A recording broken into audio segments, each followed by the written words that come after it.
I'm looking forward to learning with and from everyone today, and especially from Shannon, finding out what's going on at that middle school level and what kinds of things you're doing with AI with your students. And we're looking forward to seeing that in the chat too. So if I look slightly distracted, it's because I'm seeing the chat over here on my other screen, but I'll try to focus right here for now. So again, welcome. I'm so glad to have the opportunity to speak with you today.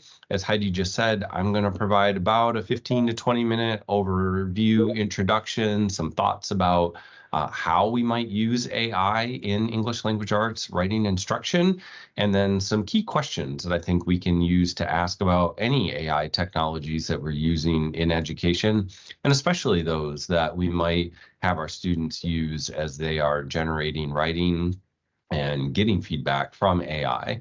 And then I'll turn it over to Shannon and I'll moderate the chat. So if you have questions for me and I don't get to them in the first 15, 20 minutes, please drop them in the chat. And I know Heidi and Tess and the HMH team will help us address that. And then we'll, again, as Heidi said, have a little bit of time for Q&A at the end. So the great thing is that we've gathered some materials. So not only will you have the slides available to you, but also there's a Google Doc. You can scan this QR code right now if you want to bring it up on your mobile device, or I believe the link has been added to the chat. And if I know Tess, she's probably getting ready to copy and paste and put it in the chat one more time here. So all of those, perfect. See, thanks, Tess. So I know that those resources will be available for you, and you will have access to those afterwards. And especially if you just want to save a copy to your Google Drive or download a copy as a Word document onto your device. So you've got that in the chat. And again, I'll leave that QR code up here for just one moment. So again, here's my goal for us for the next 15 minutes or so. I just want to quickly give a little bit of an introduction about some of my thinking around the AI and writing instruction. I've been long interested in digital literacies ever since I had my own middle school students creating their first digital portfolios with Netscape and Front Page. I can almost say this tongue in cheek, but it's true. Back at the turn of the century, when we were first starting to build those tools, I've been interested in digital literacies ever since, and thinking about now what we can do with AI. And so I'll provide a couple of lenses for you to think about ways to incorporate AI in small ways or in larger ways. And then again, we'll circle back around to those questions that I think you can ask with your students and with your colleagues as you consider using AI in your classroom. So I know that HMH has done some polling and looking at the ways that educators are feeling about AI. And at the time in 2022-23, 10% of teachers had already started using this. So this was even when ChatGPT kind of hit the scene in November of 2022, people were already starting to experiment and use and try it out. And now there are so many other tools that are out there, not only the chat bots and the image generators, but tools for creating lesson plans and any number of differentiation tools and to create slide decks and all kinds of things like that. So 74% are planning to increase their usage, and that was in 2023. So who knows quite where we're at right now in this beginning stage of 2024. And again, if you have tools or things that you've tried, feel free to drop them in the chat. We're curious, not only with writing tools, but any AI tools that you might be using with your students and your colleagues. And we're hoping that maybe we can even increase this number from 38% to a little bit higher today. We're hoping that everyone on the call today gives something a try and you find something that you will see as a resource you can use in your classroom. So with that, I want to rewind just slightly. If you remember back in November of 22 or December, you started hearing sign or calls for the death of English and the essay is dead and we're all going to just not have to teach writing anymore because we can have ChatGPT do it for us. Well, there had been a lot before that. AI has been around for a long time, and I'm not a computer scientist nor a statistician, and I'm not going to try to encapsulate that whole history here in 2 minutes or less. All of that to say that one of the things that happened and why it was so revolutionary at the time and why we're still thinking about it and why it's still kind of tricky is that there was something called the transformer architecture that came out. This was like in 2017, 2018. Google pioneered this, and then OpenAI and Claude and some of the other models have really picked up on it, and ChatGPT, of course. And it's this transformer model, whereas before the AI was a little clunky trying to look for patterns. But now what happens is that they've taken this mass of language. So this is where the GPT comes from. The pre-trained part of it is that they scoured the internet, and there's problems with this, and we'll talk about that in a second. But it took all this language, it contextualized them in these tokens, sometimes by the letter or the phoneme or just the word or the phrase. But there are all these different ways that words and phrases can be mixed and mingled together now, and they get transformed. And then the generative part. And this is where I think it got a little scary for everyone. Every time you go to ChatGPT, you and I could both go to it at the same time. We both start typing in a prompt, what is writing, or what does it mean to be a writer? We are both going to get unique answers. They're probably going to sound similar, but they are going to be slightly different. And that's what happens with these generative pre-trained transformers. That's why plagiarism is so difficult to detect. That's why hallucinations, or the fact that these things are kind of made up, tend to be part of the game. That's actually what happens, is that these transformers are starting to predict what the next best possible word or phrase would be. And then this is also why some of these plagiarism detection tools are just a little bit troublesome, because they're really starting to target our students who are still apprenticing into English, especially our multilingual learners and our students on the autism spectrum. So we want to be thinking about what it means and how we're doing it, how we're introducing these tools, all the things that we're asking our students to potentially consider, and the things that we too need to consider as educators. So this was an image that was repurposed by Saba Quidwai from Design Schools, and it was from the World Economic Forum, just thinking about what it is we're going to need students to know and be able to do. In some ways, same as it ever was, right? We've been seeing 21st century schools and 24th century skills lists out now for, well, the better part of 25 years. And my guess is that if we were to look back at any of them from 1999 or 2005 or 2014, they'd look pretty similar. I think the thing, and not to sound simplistic here, but the thing that we want to add on to all of this right now is to say, what does this mean with AI? So what is active learning with AI? What is critical thinking and analysis with AI? What is creativity with AI? And that's a tricky question, because some people would say, well, there's no creativity with AI. It's going to do all the work for you. But I would argue that we can teach students how to effectively engineer different prompts, how to think about bias, how to think about the ways that these tools can be helpful and places in which they might be limiting. And then, of course, where they could help students get feedback and gain more insights into their own work so they can improve and collaborate in a more efficient manner. And yes, I believe the slides will be available. If not as a link in that Google Doc, I'm sure we'll make them available to everyone. Yep.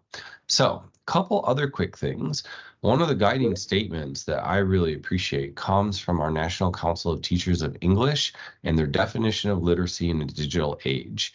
This was from 2019, and in their opening statement in this position statement, or their opening preamble in this position statement, they said, "The world demands that a literate person possess and intentionally apply a wide range of skills, competencies, and dispositions.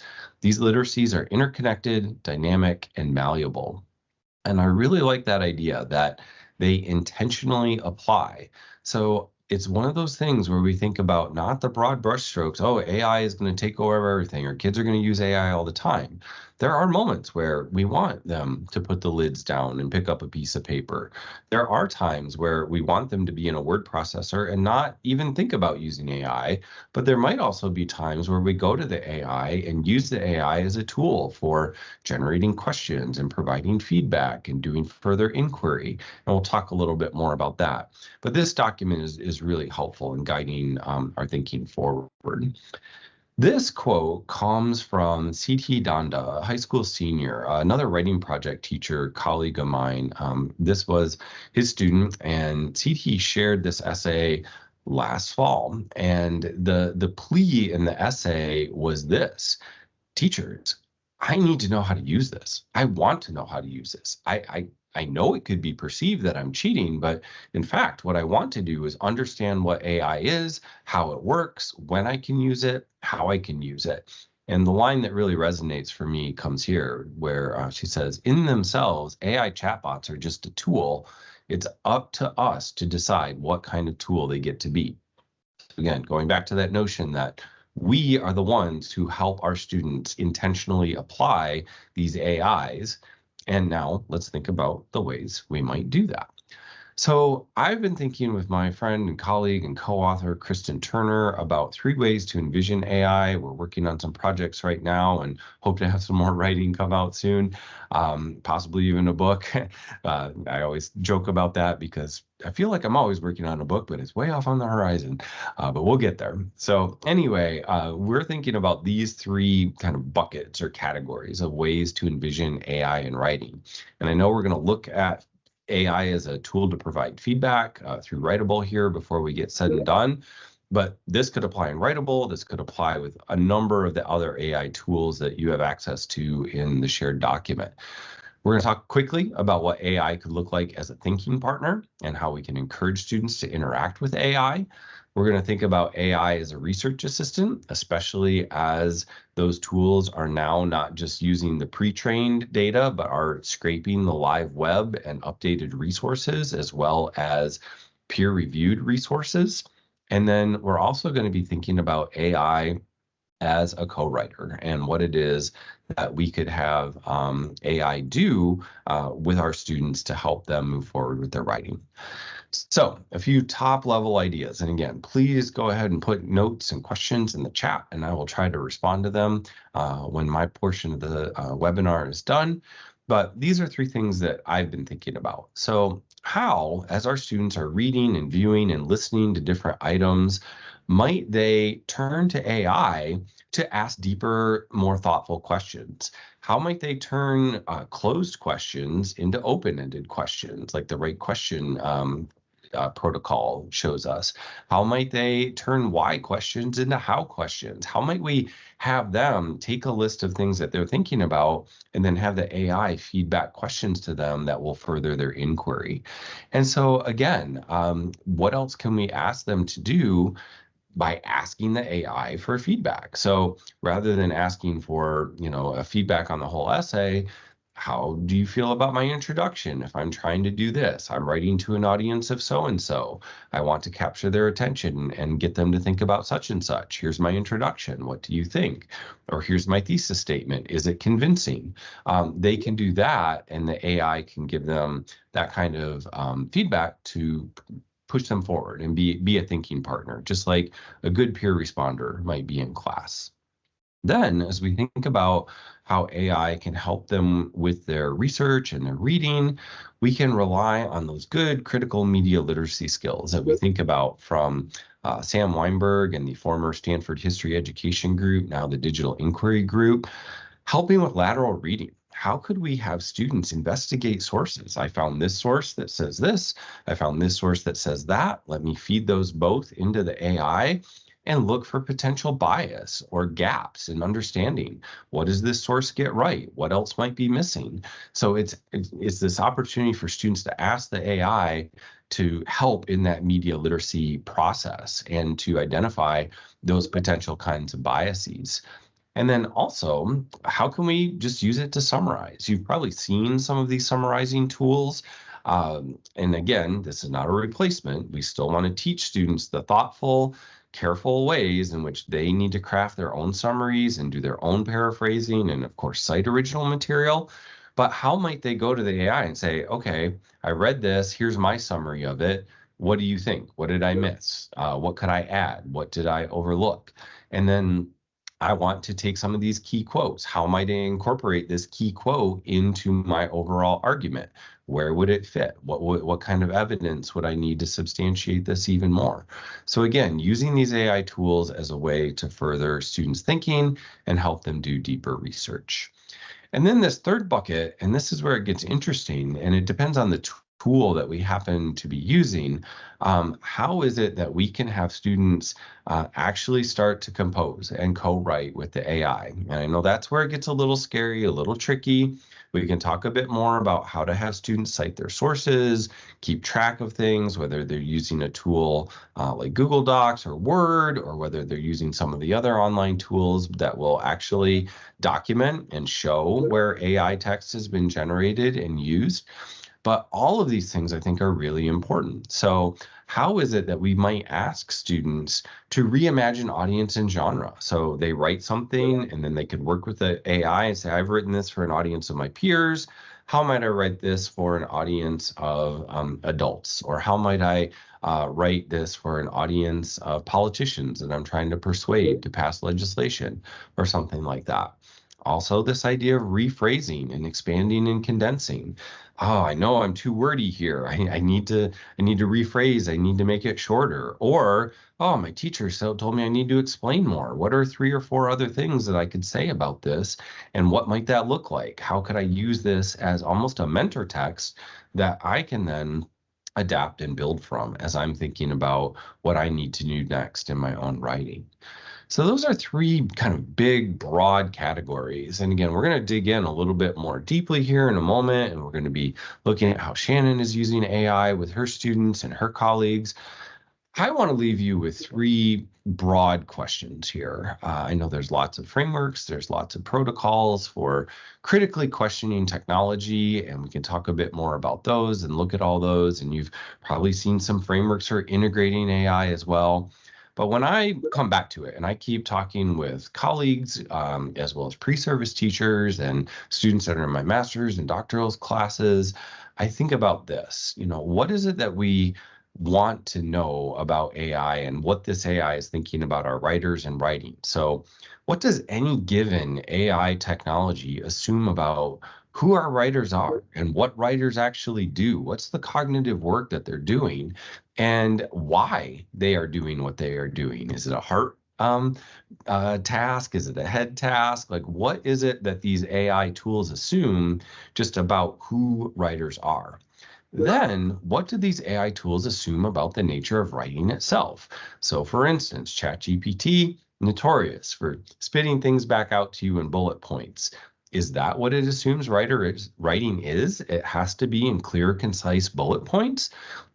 Or are there other ways that writing might work? Other ways that writing can be, other types of genres that we might explore? And then finally, and again, this is that moment where I always encourage teachers to think about this. When do we want to put lids down? When do we want to pull out pen and paper?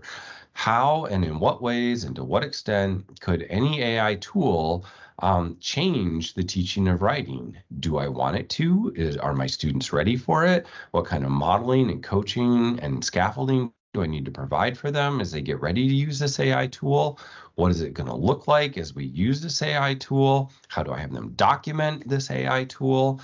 All of those questions emerge from that third bullet point as well. And Shannon, please go ahead and take it over. Great. So my name is Shannon Crooks, and I'm in my 24th year of teaching. And I was fortunate enough to really be able to kind of hop on Writable when they first started. And I've been working with it for quite a while now, and utilizing it in my classroom to support both my instructional practices, and as well as kind of letting my students really learn how to provide feedback for one another as well.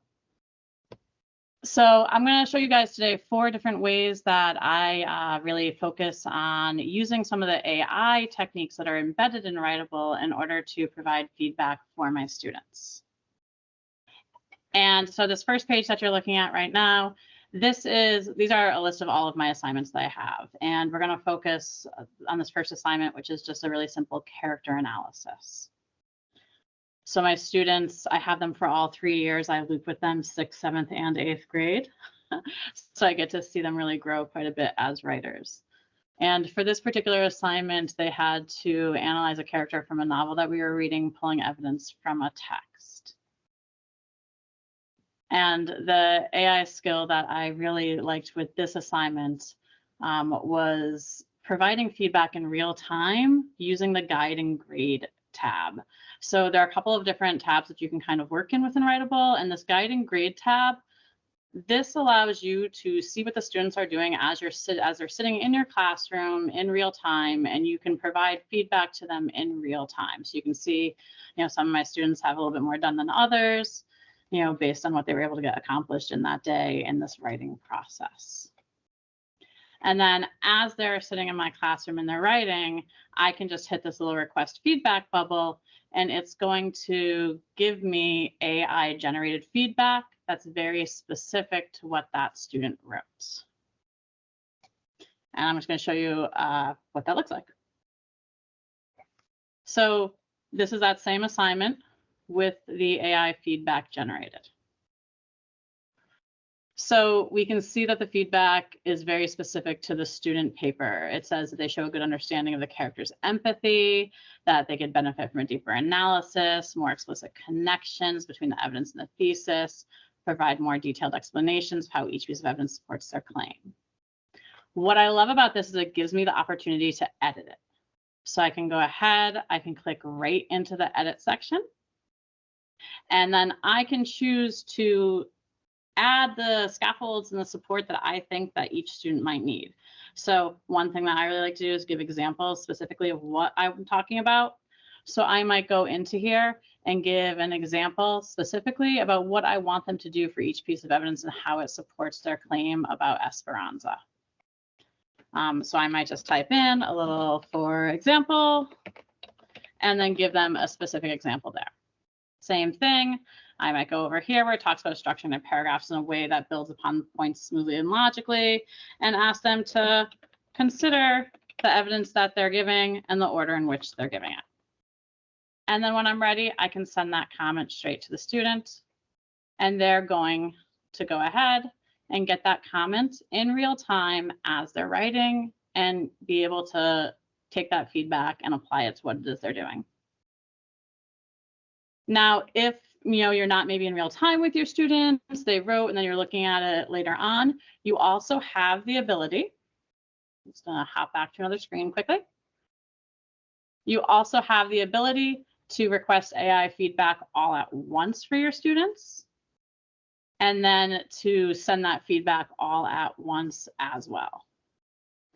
So I love this ability because especially nowadays, I'm the only English teacher in my school. So this kind of gives me like a colleague in my pocket, somebody that I can bounce ideas off of. If I'm unsure of something, it gives me support and scaffolds for the feedback that I'm giving students. It's not just about saving time. That's a great aspect of this, but it also lets me bounce ideas off of an AI and kind of have other eyes, per se, that are looking on student work. So that's just one of the features that I really like with Writable and using AI. And now we're going to bounce into a second assignment and look at how I use the AI generated scoring and the rubrics in order to provide student feedback. So this was a 7th grade paper. They were writing an argumentative essay where they had to do some research and pull some evidence.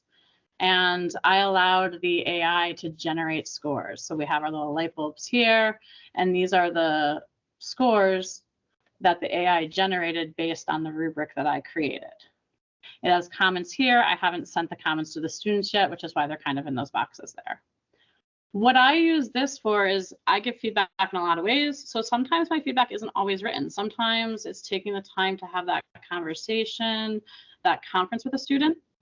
So I can run the AI, let it score the student's paper, and then use where those scores are to really focus the conversation that I'm going to have with that student into which skills they need that support with. So with here, I was able to meet with the student and really talk about, where's your evidence and how are we going to find more relevant evidence and evidence that makes more sense and really bump up that analysis piece, because we have a great claim and we had some good writing style in there and our conclusion was solid. So these were the areas that we needed to focus our conversation and our conference on. So it's just another way to kind of use the AI that's embedded in Writable to support our practice as teachers. So again, the first one using that guide and grade page, and then this one using the rubric page. So I also use this method of the rubric and conferencing with another assignment I do with my students. It's a long-term assignment. It's an oration. They start it in September, they finish it around May, and it ends up actually becoming a persuasive speech that they deliver in front of the student body. And it's interdisciplinary, and they get feedback throughout the entire year from a lot of different staff. And I'm going to look at a different feature of Writable and AI, and that's the assignment that I'm going to be pulling from. And this feature is the AI and originality check that's embedded in Writable. And this is something that's really great. And I show all of my students this so that they understand that these features are there as well. I think it's really important that they know that it's not a gotcha, that they understand that this is there and that, in fact, they can run an originality check on their own papers as well. And so when you're in the feedback section of your dashboard, you can see similarity and you can see authorship. And we're going to look at that in a minute. And this just lets us know how similar their papers are, if they're citing their work, if things might be AI generated, as well as kind of looking at some of their keystrokes and other elements and seeing what likelihood it is that they wrote the paper themselves. So for the authorship alerts, and I had my students write in Google Docs, so it didn't show, but this is what it would look like if you would have a red, green, or I believe or a yellow circle here that would just kind of alert you what the likelihood is there might be an issue with the student's writing based on whether huge blocks of writing suddenly showed up, like a copy and paste, how often it was edited, those sorts of things. And then the similarity brings us to Turnitin. And here we would see, where they pulled all of their evidence from, and it highlights it on the paper. And we also see this AI percentage. And this was really interesting to me because the student actually wrote about AI, and they purposely used AI to generate part of their paper, and it did show up as AI generated their counterclaim in this essay. But I like this because it allows me to have those conversations with students when I do suspect that maybe they're not using AI appropriately about, hey, okay, why did you use it? How can you use it appropriately? Because I do think that's important. It can be used appropriately. And so this really helps me start to have those conversations that especially middle school students might not know how to start or have otherwise. I feel like as a teacher, and especially when I'm working on writing, we're always so focused on improving students' writing and where they can grow, and so growth oriented that the feedback tends to be always on where you can improve, especially when we're giving really specific feedback. And one of the things that I love about the AI generated feedback through Writable is that they give really specific positive feedback. So this was an interesting little assignment. It was an assessment actually that I built for my students. And so it gave me the ability to build an assignment where I have a reading on one side for my students, and then I had a variety of different responses. I had a short response question, which was just, a quick check plus, check or incorrect. I had 2 different extended response questions. And the ability to score them. But the feedback that you can see right here that was provided for my students that were really successful, I loved it. It was so specific. So this student, it says your response effectively identifies the use of pathos in Martin Luther King Jr.'s speech and provides specific examples to support your claim, show a good understanding of how emotional appeals can impact an audience, and highlight key moments in the speech that evoke strong emotions. Keep up the good work and analyzing rhetorical strategies. I feel like it's empowering to students to build that confidence. And when we do that, then they're going to go into their next assignment feeling like, you know what, I can do this and it's not impossible. And they're not going to kind of get stuck with the I can't write and I don't know what to do. So allowing AI to really give that specific positive feedback is great. It's a time saver for me. I can focus on where students need to grow. And it really is going to show in students' confidence in my classroom. So I hope that that gave you guys some information about Writable and AI and how it can support your practices. I'm sure you have questions. Thanks. Right. Thanks so much, Shannon. One thing that just came up in the chat and I was thinking of is how often do you go in and then tweak what the AI has already started? Like, does it give you just that little bit of boost as a teacher to get started on the feedback, and then you can go in and be more specific with your feedback? Because I know that's always a challenge for me, is like you want to get the general stuff out of the way, but you're saying the general stuff to every student over and over again. Yeah. I do. I do go and tweak it because I always like to give that specific example for each student. But I also utilize a lot of different styles of feedback. So, I'll throw, especially because Writable allows us to anonymously look at student work. So I'll throw student work on the board and we'll look at it as a class. Where are we seeing the trends and what can we do to fix those? So, looking at giving feedback in a lot of different modalities really helps. I know our colleagues here from HMH and Writable have a few closing words. And again, please feel free to reach out if you have additional questions or concerns. I'm very interested in thinking with colleagues about what you're doing, how you're doing it, how you and your students are critically and creatively engaging with uses of AI. These are here for Leave Behind. These are just some ways you can use Writable, which really we heard about from Shannon. There's a number of other resources in the resource guide that we put in the chat if you're interested in kind of tinkering. We're going to be offering kind of a summer of learning contest over the next few months, where if you want to tinker with AI over the summer, stay tuned for some things you can do, some prompts you can make with AI in Writable. We're always also open to hearing your feedback on what other professional learning opportunities would you want to hear from educators and folks like Troy Hicks on as you develop your best practices in AI in your classroom. So maybe put those in the chat or send myself or Troy an email with those, and we can, we're really looking to turn this into more of a series of learning for teachers as they explore AI, as on both the teacher side and on the student side. We've talked about both today. Looking forward to seeing how AI plays out in our classrooms. So am I. So again, I always know that it can be intimidating for teachers. We feel like students know how to use all these tools.